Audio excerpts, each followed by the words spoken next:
라오디게아 교회 주시는 말씀을 우리가 다른 교회도 그렇지만 저는 제일 많이 듣고 더 많이 이 라오디게아 주신 말씀을 진지하게 들어야 할 것 같다는 생각이, 현대교회는 부가 곧 복이라는 메시지를 너무 오랫동안 선포되어 왔어요.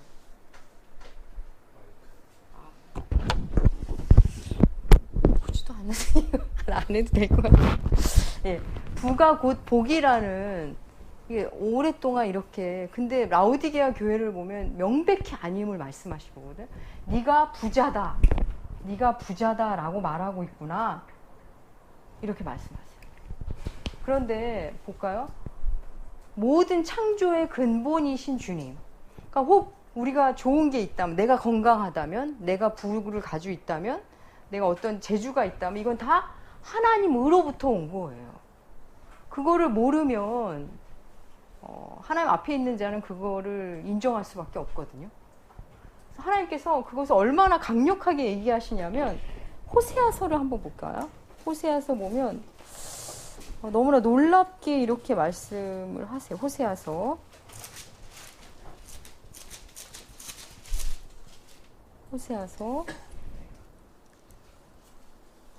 12장. 호세아서 12장에 보면 12장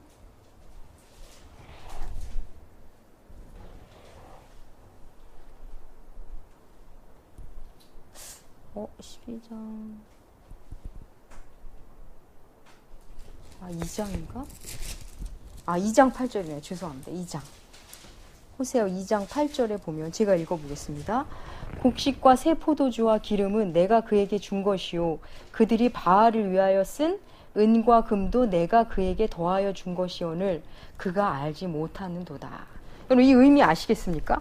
바알에다 갖다 바치는 금과 은도 사실은 하나님이 주신 걸 가지고 그 짓을 하고 있다는 거예요. 어떤 의미인지 아시죠? 우리가 악한데 뭔가 쓰는 것조차도 출처는 하나님이라는 거, 하나님이 허용하시, 하나님이 주신 거라는 거.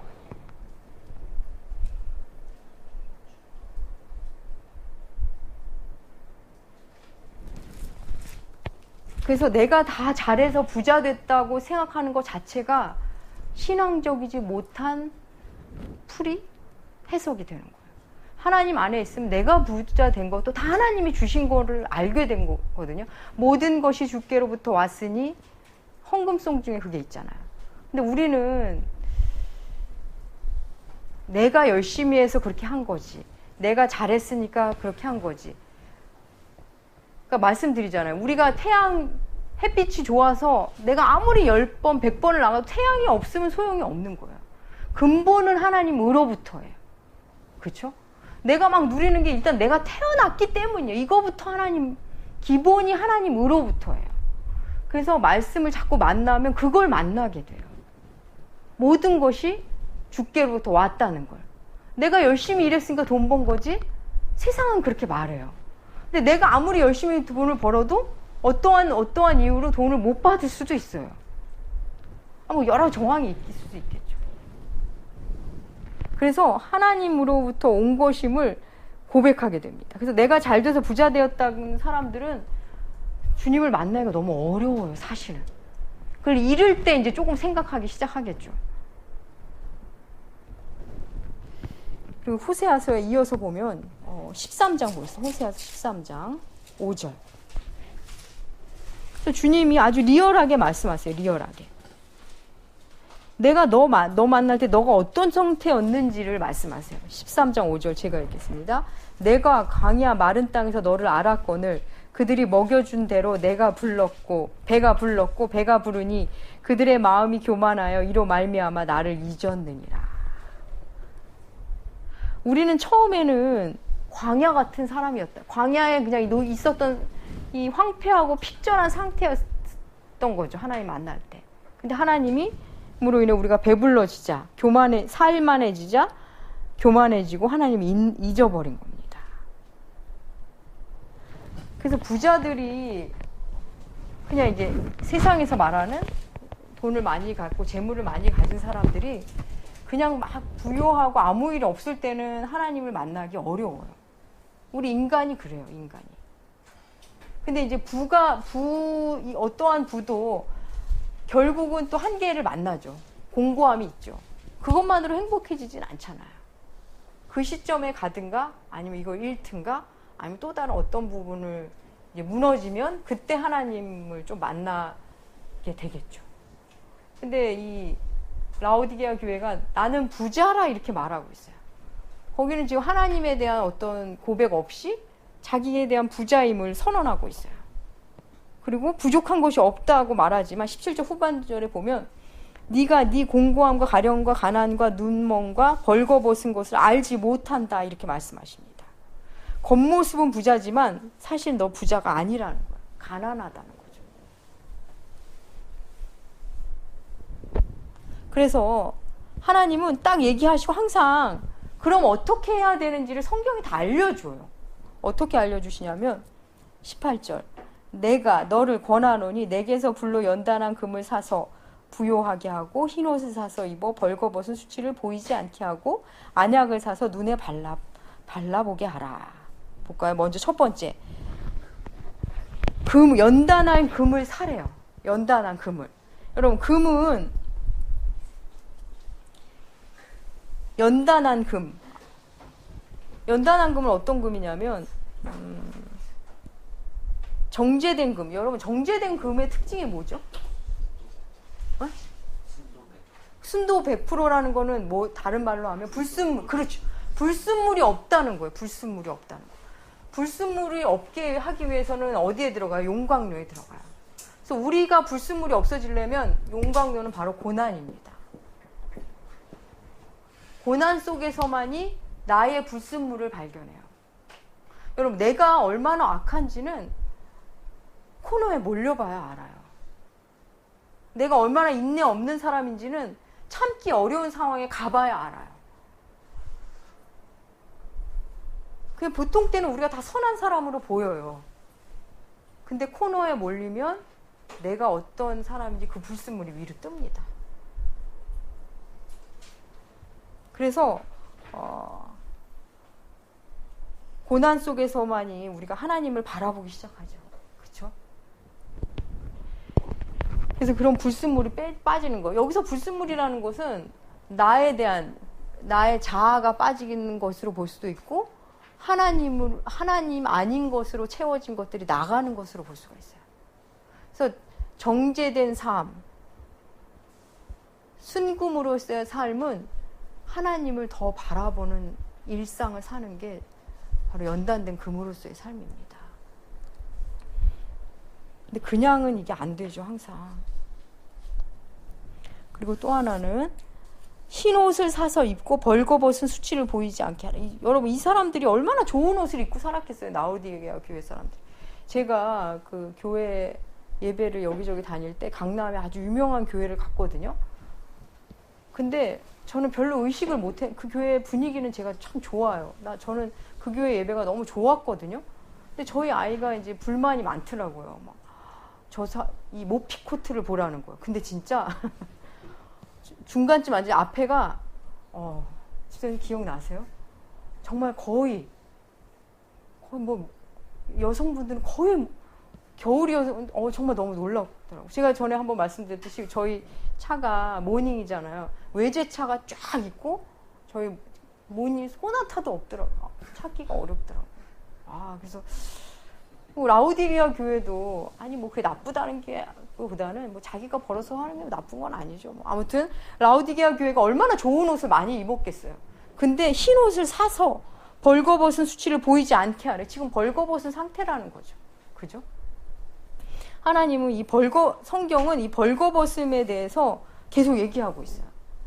이 옷의 모티브가 창세기부터 나오잖아요. 내가 벌거벗었으므로 부끄럽습니다. 이런 얘기 나오고, 예복에 대한 얘기도 나오고, 옷에 대한 개념이 계속 나오는데, 뭐 한두 군데만 찾아보겠습니다. 에스겔 16장 찾아보겠습니다.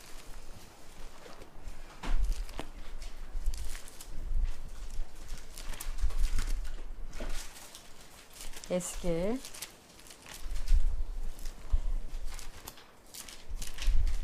16장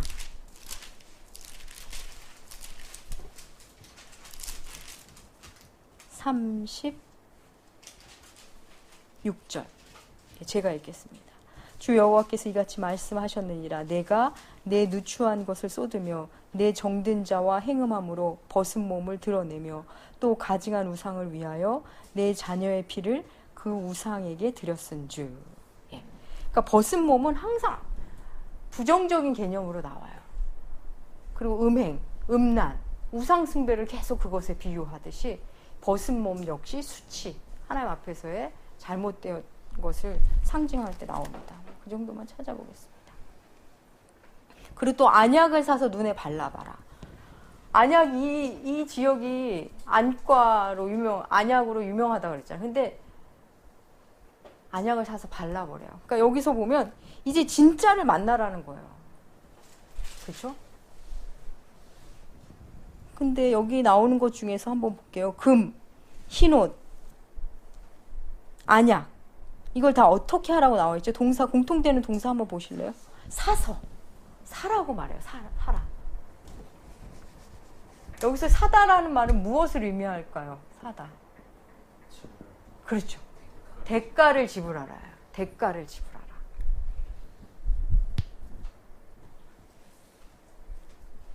우리가 이 대가에 대한 것도 참 너무 많이 잃은 것 같아요. 구원은 선물이다. 구원은 공짜다. 믿기만 하면 된다. 이게 참 맞는 말인데 부족해요. 처음에는 그렇게 만날 수 있지만 성경을 읽으면 그게 아니라는 걸 너무 알게 되거든요. 그래서 우리 그 개념 배웠잖아요. 리뎀션. 대가, 속량. 이게 처음에 이걸 어떻게 비유해 볼까 생각을 해보면 먼저 복음에서 우리는 선물로 받죠. 하나님은 우리를 구원해 주시죠. 근데 하나님 쪽에서는 독생자 아들을 죽게 하기까지 엄청난 대가를 치르신 거거든요. 그렇죠? 여러분, 우리도 아이가 어릴 때는 부모가 나에게 뭐 해준 걸 다 당연하게 여겨요. 더 요구하죠, 막. 근데 아이가 철이 들면 부모님이 나에게 뭔가를 해주시기 위해, 학비를 대주시기 위해, 부족함 없이 뭔가 물건을 사주시기 위해 얼마나 많은 일을 하고 그 일 속에서 때로는 수치심도 느끼시고 모욕감을 느껴도 또 회사를 가시고 어려워도 윗사람에게 때로는 어떤 곳에 을의 자리에 가기도 하고 그 대가를 아는 시기가 와요. 그럼 아이가 달라지죠. 그렇죠? 적절한 비유인지는 모르겠지만 그걸 아는 아이는 스스로 뭔가를 하기 시작합니다. 부모가 주시는 게 당연한 것이기도 하지만 꼭 그런 것만은 아닐 수 있다는 것을 생각하게 돼요. 그래서 우리가 하나님이 주신 은혜에 대해서 구원에 대한 개념, 세이비어에 대한 개념에 눈을 뜨고 그다음 리뎀션의 개념이 우리 안에 들어오면 우리가 달라져요. 그리고 세상에서 나에게 오는 것들이 다 당연한 게 아닐 수 있다는 걸 알게 됩니다. 뭐가 좋을까요?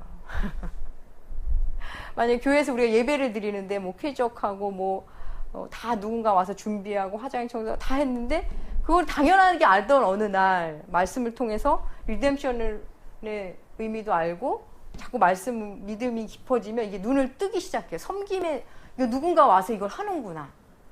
눈을 뜨기 시작해요. 그리고 그게 감사해서 자신이 섬김의 자리로 갑니다. 자연스럽게. 근데 오늘날 우리는 그게 안 된 사람이 섬김의 자리에 가서 문제를 일으키기도 하고, 그죠? 신앙이 안 자라서 그게 안 보여서 문제를 일으키기도 합니다. 그래서 제가 좀 예를 들어도 되겠죠. 사실 제가 예전에 부사역자 하던 데서 어디 이동을 하는데 차 있는 그 장로님들이나 이렇게 조금 직분 있는 분들이 좀 불편하시고 어르신들이 모시고 가면 좋은데 본인들만 싹 가시더라고요. 빈차로. 그래서 제가 조금 당황스러웠어요. 그래서 아니 가실 거면 누구 데려갈 사람 없나 조금 이렇게 섬겨주시면 좋겠는데 그랬더니 저보다 선임분이 이 교회는 그런 분위기 아니라고 당차게 얘기하시더라고요. 그런 게 없다. 그래서 그거는 말씀을 만나면 자연스럽게 일어나는 일들이거든요. 섬김은. 그 다음번 책이 이제 섬김과 은밀한 성경 교재인데, 예. 그래서 아무튼 이 리뎀션의 의미를 알면 여러분 내가 구원을 더 얻기 위해서 하는 일이 아니에요. 구원은 이미 완전한 구원이에요. 근데 하나님의 사랑을 알고 리뎀션의 개념을 알면 삶이 달라질 수밖에 없습니다. 그래서 사선은 대가를 치러라 이 얘기입니다.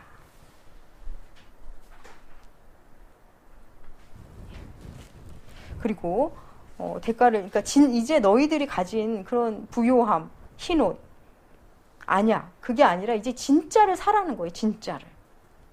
그리고 나서 19절 무릇 내가 사랑하는 자를 책망하여 징계하노니 그러므로 내가 열심을 내라 회개를 하라. 하나님은 반드시 하나님이 우리를 책망하시는 거, 뭐 지적하시는 것은 우리를 뭐 혼내고 그게 끝이 아니에요. 다시 세우기 위해서 하시는 거기 때문에 성경 속에 반드시 답이 있어요. 이게 어떤 답이 있냐면 먼저 열심을 내라 회개하라 이런데 그 안에 먼저 얘기하시죠. 내 사랑하는 자를 책망하고 징계하는 거다. 요거 한번 한 구절만 보겠습니다. 히브리서 보겠습니다. 히브리서.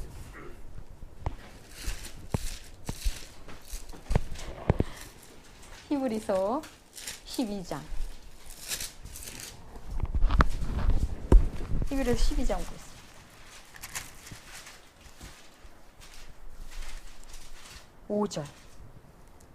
5절부터 이제 쭉 읽어 내려가면서 한번 보겠습니다. 또 아들들에게 권하는 것 같이 너희에게 권면하신 말씀도 잊었도다. 일러스되 내 아들아 주의 징계하심을 경히 여기지 말며 그의 꾸지람을 받을 때 낙심하지 말라. 이걸 기억하셔야 돼요. 징계가 오고 꾸지람을 하실 때 낙심하지 말아라. 실족하지 말라는 거죠. 그 다음 6절 주께서 그 사랑하시는 자를 징계하시고 그가 받아들이시는 이들마다 채찍질 하심이라. 예. 하나님은 사랑하는 사람에게 징계해요. 그렇죠? 여러분 이거 반드시 기억하셔야 돼요.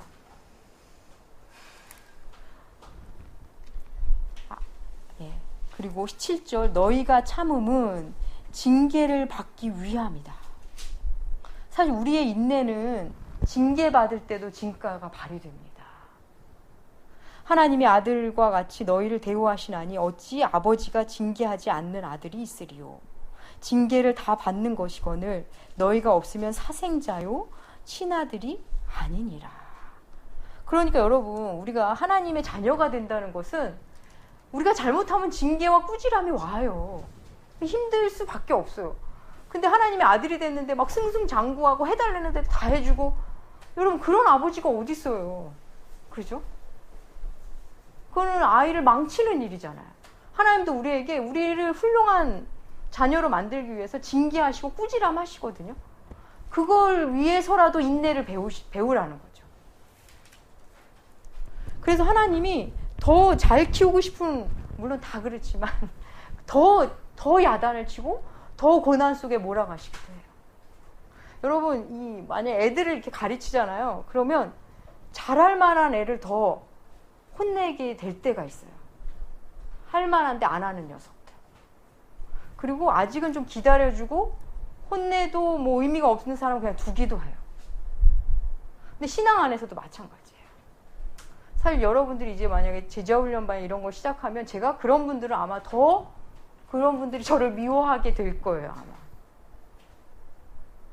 그래서 어쩌면 이렇게 야단치는 리더가 나를 야단친다는 것은 그러니까 뭐 하나님이 우리에게 더 우리가 잘못 가는 걸 못 견디시는 거죠. 그런 경험을 이미 많이 하셨죠. 네. 저도 가끔 이제 제가 속으로라도 이렇게 나쁜 생각을 했을 때 이렇게 뭐가 좋을까요? 만약에 교통법규를 위반했다. 아니, 위반이 아니라 그런 경우 있잖아요. 누가 새치기를 했는데 막 화가 났어. 그래서 속으로 막 저런 사람들 때문에 우리나라가 선진국이 안 돼요. 막 그랬는데 조금 있다 내가 아니 새치기는 안 하는데 나는 그래도 막 예를 들어서 새치기를 하게 됐다. 그럴 때 저는 딱 떠올라요. 내가 그때 그렇게 생각한 거 너무 잘못된 거 하나님이 지적하시는 거. 이런 생각이 들 때가 있어요. 적절한 얘기가 떠오르지 않네. 아무튼 그런 경우. 필지 형제한테 제가 종종 얘기한 것 같아요. 예. 그래서 여러분 하나님의 자녀의 길은 그렇게 막 일사천리 승승장구가 될 수 없어요. 왜냐면 우리는 다 연약하고 죄인이기 때문에 잘못하거든요. 그럼 하나님 그걸 반드시 지적하시고 그 길을 돌이키게 하시기 위해서 징계하시고 꾸지람 하십니다. 네, 다시 계시록 돌아오겠습니다. 그러면서 내가 그 책망하시면서 이제 얘기를 하시는 거예요. 그럼 내가 사랑하는 자를 책망하고 징계하는 거다. 그러니까 내가 열심을 내라, 회개를 해라, 이렇게 말씀하세요. 열심을 내라는 것은 우리가 그냥 막 열심히 사는 거, 교회를 막 드립다 칭송이라 그 의미 아닙니다. 그리고 바른 교회는 그런 걸 그렇게 막 요구하지 않아요. 이건 무슨 의미냐면 집중하라는 의미에 더 가까워요. 열중해라. 너희가 열중해라.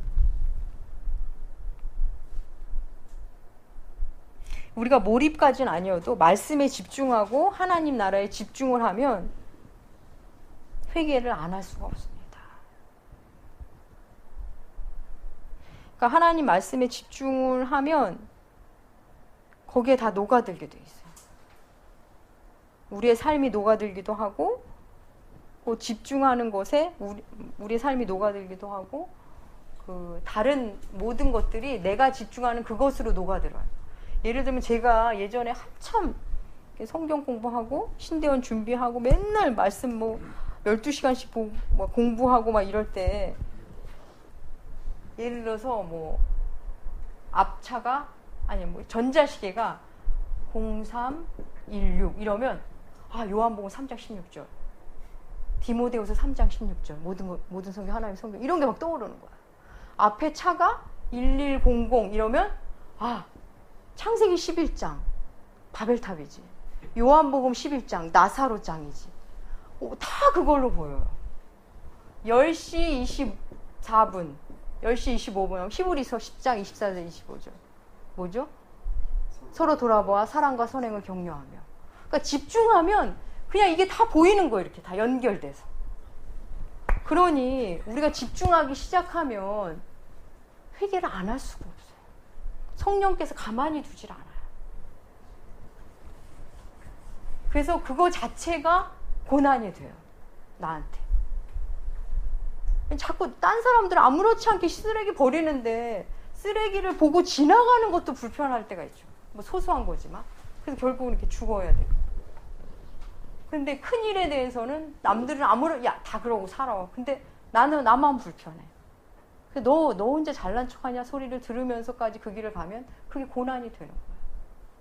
그래서 집중하는 삶은 회개를 안 할 수가 없습니다.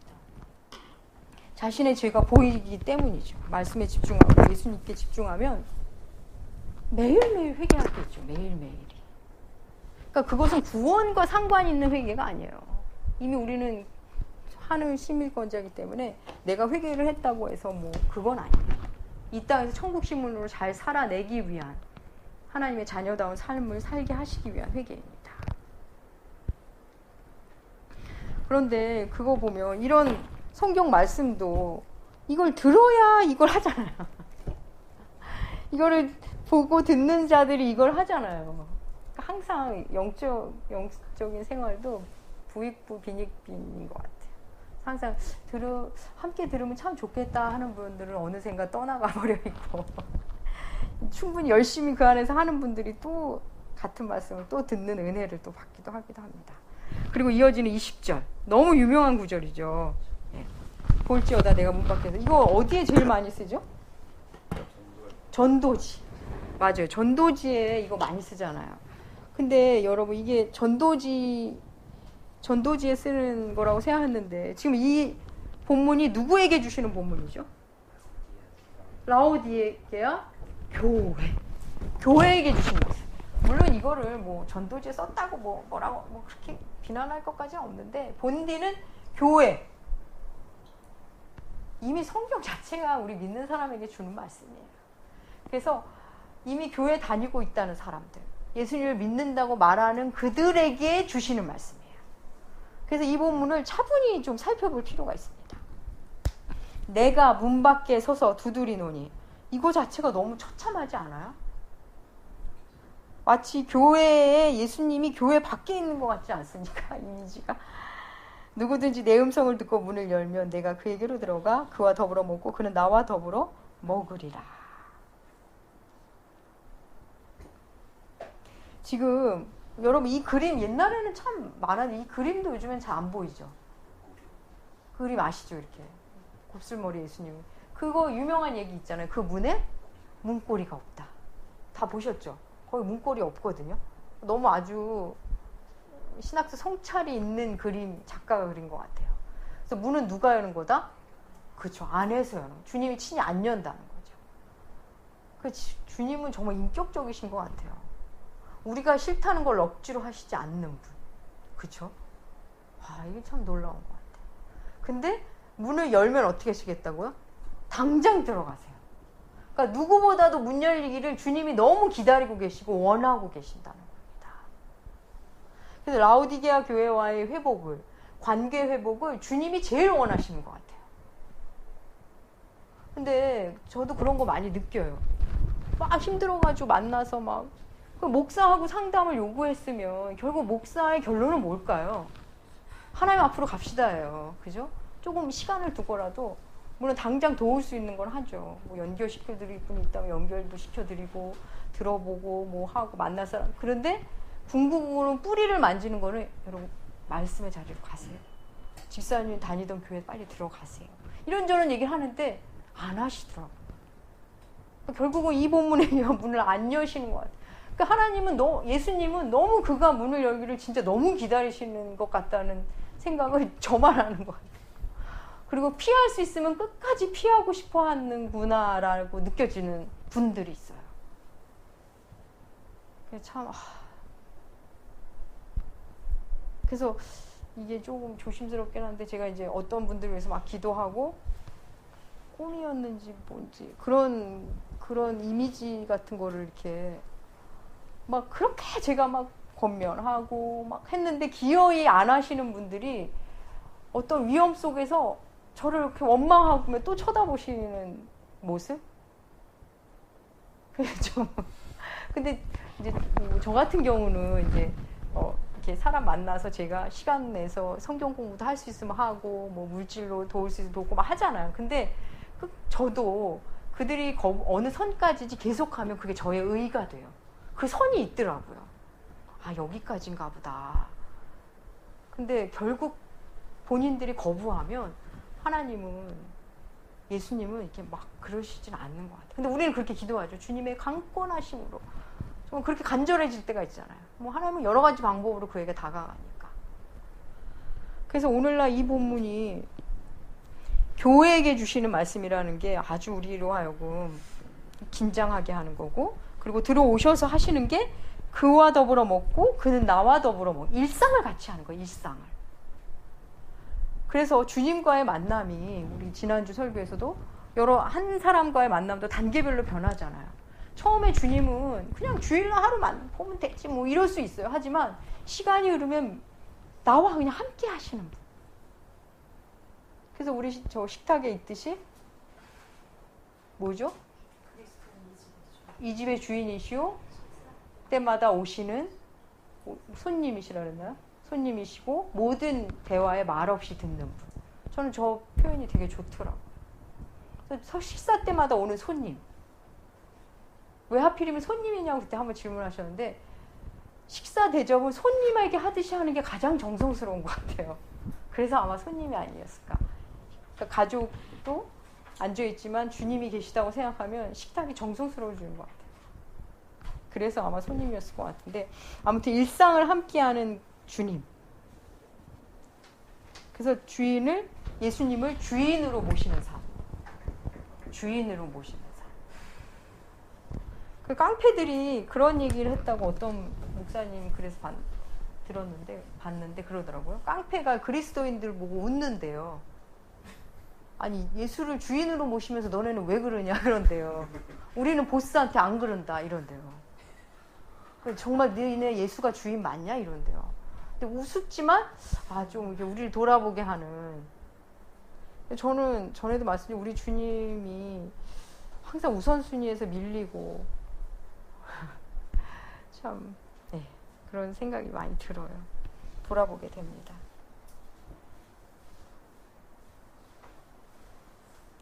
그래서 이 요한계시록 이 3장 20절 말씀, 이미 믿는 사람에게 주시는 말씀.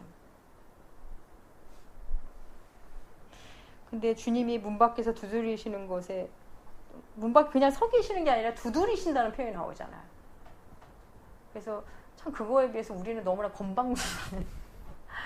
건방진 우리인 것 같아요. 어리석은 우리이고, 기꺼이 주님은 때로 늘 의뢰 자리에 너무 가 계시고, 그래서 인격적으로 우리를 대하신다는 게 우리에게 무조건 잘해주신다는 의미 아니거든요.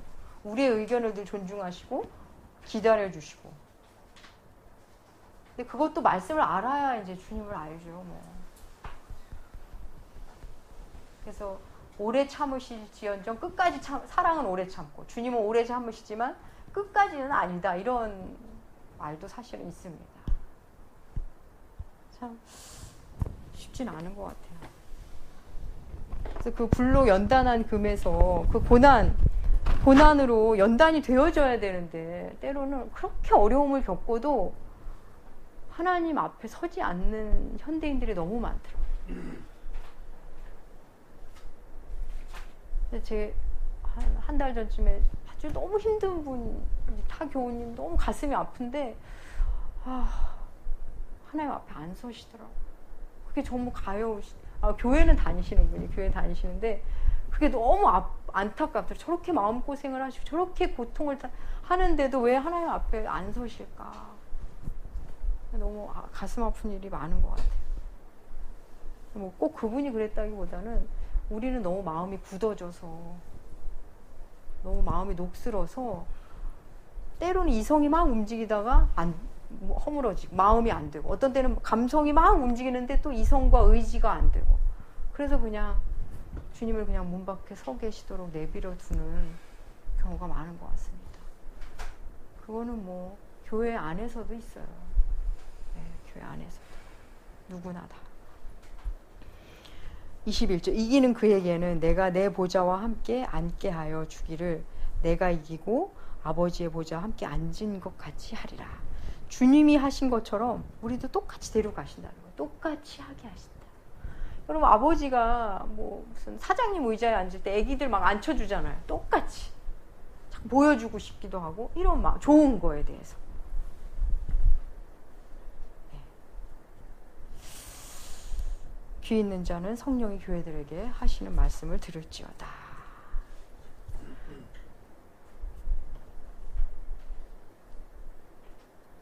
그래서 7교회 하시는 말씀이 오늘 이 본문 여기까지로 끝납니다. 그래서 이 말씀을 들은 교회에게 이제 4장부터 일어난 것을 들려주는 거예요. 그러니까 이 말씀으로 교회에 이미 다 들려주고 그걸 들은 자들이 4장부터 듣게 되는 겁니다. 그래서 이 앞에 7교회 주시는 말씀은 우리가 그래도 많이 들으셨을 거예요. 그래도 설교로 계시록 중에서 가장 많이 설교된 건데, 그 이후에 나오는 것들, 뭐 어떤 분은 판타지 소설 같다 그러고 뭐 여러 가지 얘기도 하시는데, 기본적인 이미지가 두려움으로 있는 분들이 많을 거예요. 근데 여러분, 계시록을 10가지 재앙을 생각하시면 될 것 같아요. 출애굽할 때 10가지 재앙이 이집트인들에게는 재앙이에요. 그죠? 그렇지만 이스라엘 백성에게 뭐죠? 그죠? 해방이에요. 해방. 처음에 똑같이 일어나는 시점이 있죠. 그죠? 피, 개구리 이런 거 똑같이 일어나잖아. 근데 시간이 지나면 지날수록 이스라엘 백성에게는 통쾌한 사건이에요. 하나님이 우리와 함께 하신다는 걸 보여주는 기쁨의 사건이에요. 자손 대대로 얘기할 아주 신나는 이야기가 돼요. 그래서 계시록 역시 우리 믿는 사람에게는 하나도 두려운 얘기가 아니에요. 가장 기쁨의 얘기가 될 수가 있어요. 그래서 사탄이 이 계시록을 우리가 두려워하게끔 만들어가는 것 같아요. 그래서 이단이 계시록을 먼저 손을 대는 것 같아요. 요즘에는 신천지에서 편지를 보낸답니다. 집집마다 편지를 보내서 뭐 자기네 성경 공부하라고. 그러면서 제일 먼저 하는 게 그들의 말이, 우리 교회 와서 계시록 한번 들어봐, 이런데요. 그동안 우리가 너무 계시록을 하지 않은 거에 대한 대가가 아닌가 이런 생각도 들어요. 그래서 여러분 계시록을 제대로 읽으면, 물론 저도 그 과정 중에 있어요. 근데 하나님의 백성에게 가장 기쁜 일들이 기록된 곳이 그 10가지 재앙을 생각하시면 돼요. 이스라엘 백성이 얼마나 기쁘면, 물론 하나님이 그렇게 하라고도 했지만 대대로 얘기를 하잖아요. 하나님 우리를 어떻게 사랑하시는지, 어떻게 지켜주시는지. 그것이 이제 4장부터 이어집니다.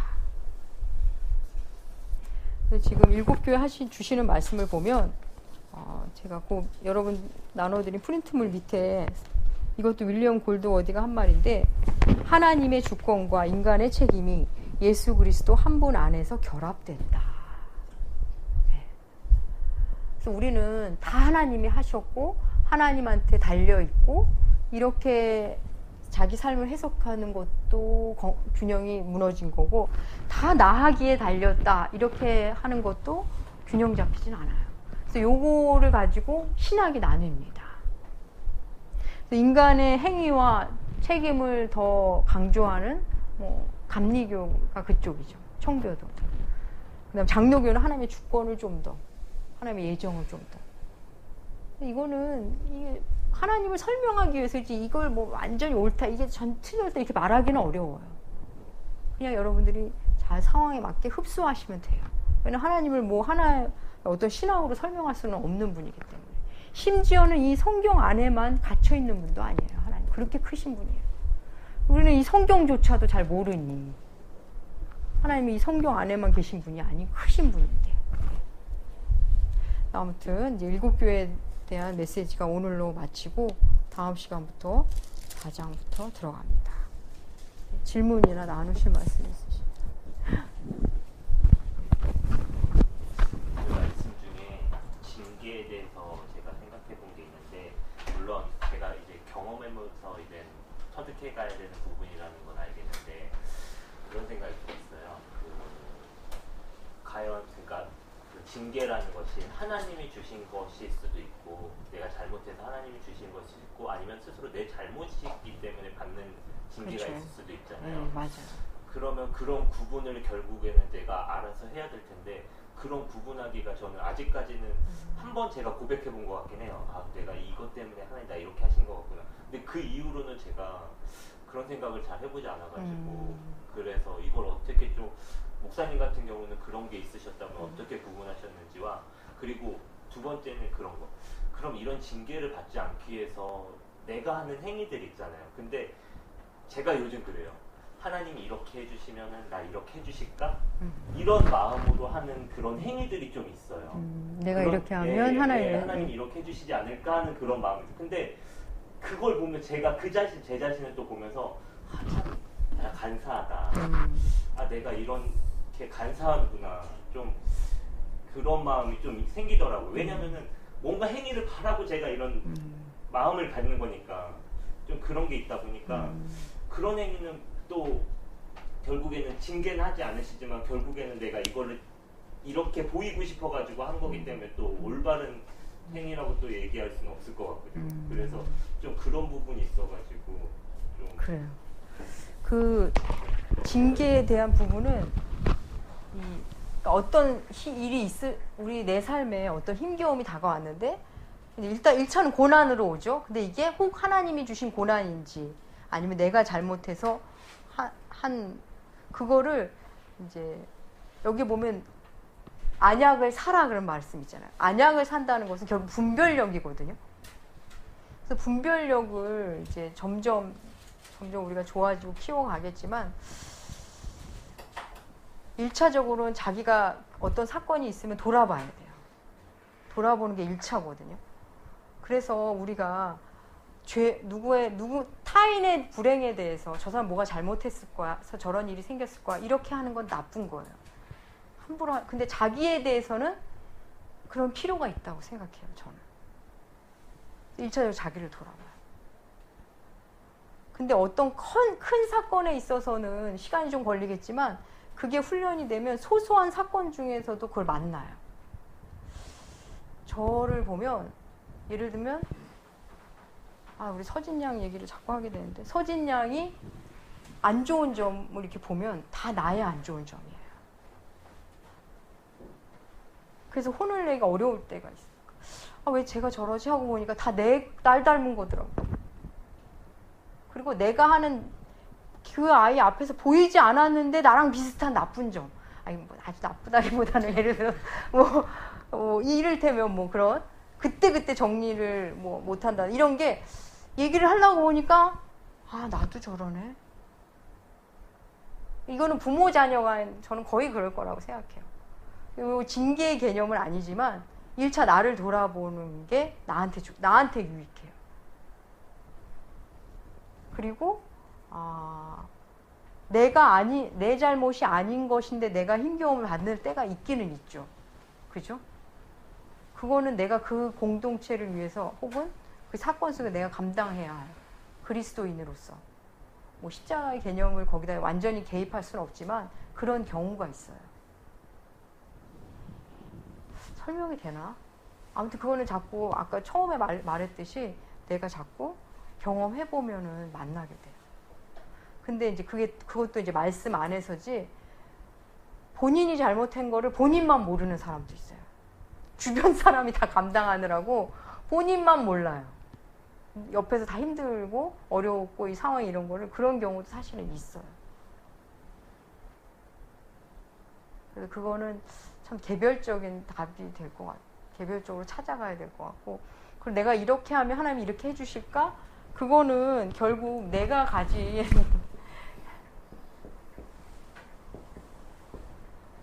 간절함이 그렇게 기도하게 되는 것 같아요. 그죠? 그러니까 내가 어떤 간절함이 생기면 하나님 내가 이렇게 하면 이렇게 해주시면 얼마나 좋을까? 혹 내가 그 전에 가진 내 신앙관하고 무너지는데도 절박하면 우린 그럴 수 있어요. 근데 하나님은 너무 크신 분이기 때문에 네가 나를 그렇게 봐 어디 이렇진 않으시는 것 같아요. 그러니까 나는 하나님을 향해서 하나님이 막 너무 큰데 나는 여기서 이렇게 하면 이렇게 해주실까요? 막 여러 가지 아니야 그건 아닐 거. 막 근데 하나님은 너무 크셔서 본디의 그런 큰 흐름 속에 내가 별 영향이 안 미칠 때도 있다는 거죠. 하나님이 주시고자 하는 어떤 복이 별로 영향을 안 미치는 행위도 있고 어떨 때는 징계 주시려고 할 때 내가 뭘 하면 내가 11조를 하면 뭐 그거조차도 하나님의 어떤 결정에 영향을 안 줄 때도 있는 것 같아요. 물론 섬세하게 또 이렇게 하나님과의 관계 속에서는 있을 수는 있지만 그래서 그런 기도의 경험은 누구나 해요. 여기 내가 나쁘고 내가 그런 건 아닌 것 같아요. 내가 간절하면 충분히 그럴 수 있고 저도 그랬어요. 어떤 사람이 영혼을 놓고 기도할 때 하나님 제가 이렇게 하면 하나님이 좀 해주실까요? 하나님 혹시 제가 이렇게 하시면 마음이 드시겠습니까? 저도 막 그런 기도했어요. 남을 위해서 했으면 좀 괜찮은데 제가 저를 위해서 하니까 근데 내가 아니야. 근데 큰 범주에서 보면 저도 남을 위해서 하는 거지만 결국은 내 편 하자고 하는 기도예요. 저가 구원 안 받으면 내가 힘드니까. 그러니까 우리의 기도는 결국 다 자기 중심이라 멀리 있는 거 위해서 막 멋있게 포장하지만 다 나 좋자고 하는 거예요. 그러니까 그걸로 너무 그렇게 안 해도 돼요. 그런 기도도 해도 좋고 어쨌든 기도한다는 거 자체가 제일 중요해요. 안 하는 게 문제지. 답변해도 됐나요?